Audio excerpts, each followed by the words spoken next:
Hey, hey, Girl Germs here with a little team deathmatch on Hanoi. This is one of my favourite maps, along with Radiation and Cracked. Just my personal opinion, of course, but I think they play really well, especially as objective maps, and I'm an objective player, so that's what I look for in a good map. I like to have a point to the game apart from kills. I get a little erratic without a plan and a focus, and you'll see that. I'm just running around in ever decreasing circles, just hoping to see someone. I much prefer to have a point to the game. This game was recorded a few days ago. I was in a party of mates just having a blast, and we were winning. They're good players, and often if you're in a party of good players, it's very difficult for me to get at my higher kill streak rewards. Not that it matters at all, because being a team deathmatch, it's all about what's good for the team. And we won by heaps, and you'll see at the end that our personal kills are pretty close. Also, because we play so much together, our comms are tight. We're all very generous when it comes to saying what we saw, where we died, where campers are, and who's going to be a threat on the other team.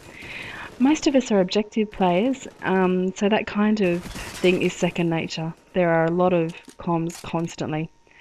I'm running around with an MP5K with extended mags, and I wish I'd gotten better at it months ago instead of being obsessed by assault rifles. You'll see that I struggle with it a bit. Tonight I'm off to EB on a nerd pilgrimage to the midnight launch of Modern Warfare 3. I know a lot of people have it and have been playing it today, but that was never going to happen out here where I live. I live in a place called Zilsey, which is a tiny part of a small village called Emu Park. It's on the central Queensland coast, about 40 minutes east of Rockhampton, and this region is called Capricornia for obvious reasons. The Tropic of Capricorn runs through it. It's a beautiful part of the world. Get on Google and look up pictures of Emu Park and Yeppoon.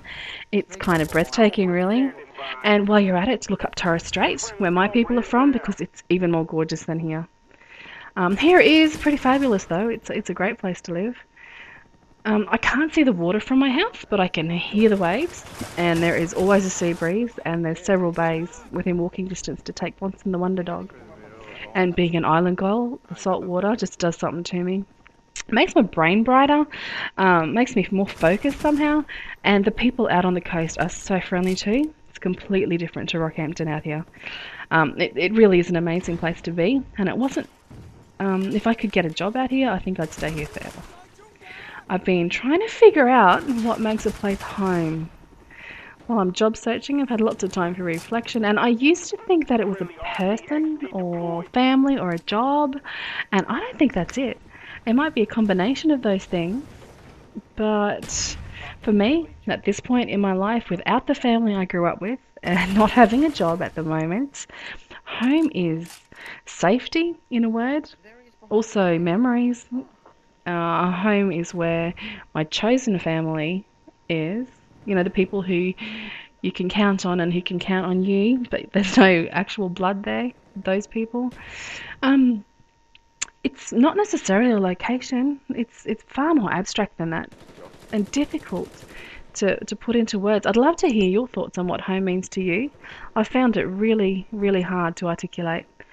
For me, at the moment, it's a building, or more specifically, the idea of a building, the concept. It's the home I grew up in as a teenager that my granddad built. We moved there from the farm, and I was there throughout high school, and it was a place of warmth and acceptance and unquestioning support, and my uncle lived there too. Because I grew up with my grandparents, my uncle was kind of my big brother, and on occasion we fought just like siblings would, but never for very long, and there was never any doubt that we loved each other. And we loved the house and our parents, and he was very much a family man, loves his kids. He did love to get a rise out of me though, like any big brother. The biggest things we disagreed on were differing opinions on politics. Him being a giant redneck and him loving to play devil's advocate, he just loved to argue. I think he's responsible solely for my don't back down spirit. His kids have it too. He was all about have your own opinion, but be prepared to justify it. He is sadly gone, but the emphasis on having your own opinion, knowing your mind, and being prepared to justify it and articulate your position, it's a wonderful thing, and everyone should be able to do that. If someone starts something with me, however trivial, I really enjoy pointing out how stupid they're being, if they're being stupid. That's not to say I can't appreciate their point of view, and on occasion I've been known to change my mind. I think it all depends how you come at me. I have very little tolerance for disrespectful people of any age.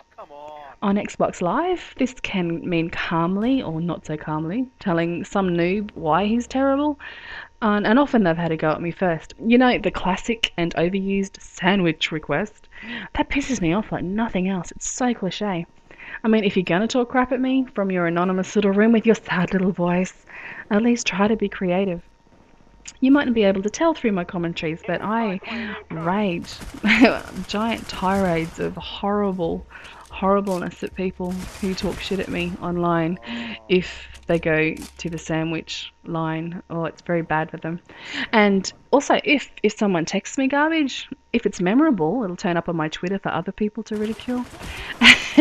Maybe if it's the teacher in me, well, it is definitely the teacher in me, but if I get a badly spelt message with bad grammar as well, I'll reply to the little turd with corrections, just so that they're learning something. Mm. That always makes me laugh. Much more fun for me than them. It generally makes them rage even more. But, you know, spelling, knowing your English language, if that is your first language, it's very, very important. So I think this is going to be my last Black Ops commentary for a while. I imagine I'm going to be consumed with Modern Warfare 3 for the foreseeable future. Thanks to everyone who stopped. And like always, comments and suggestions are always welcome. Still very, very, very much a noob here. So, yeah, catches. Dad when he fucking scared me by running behind me. That's where he came from.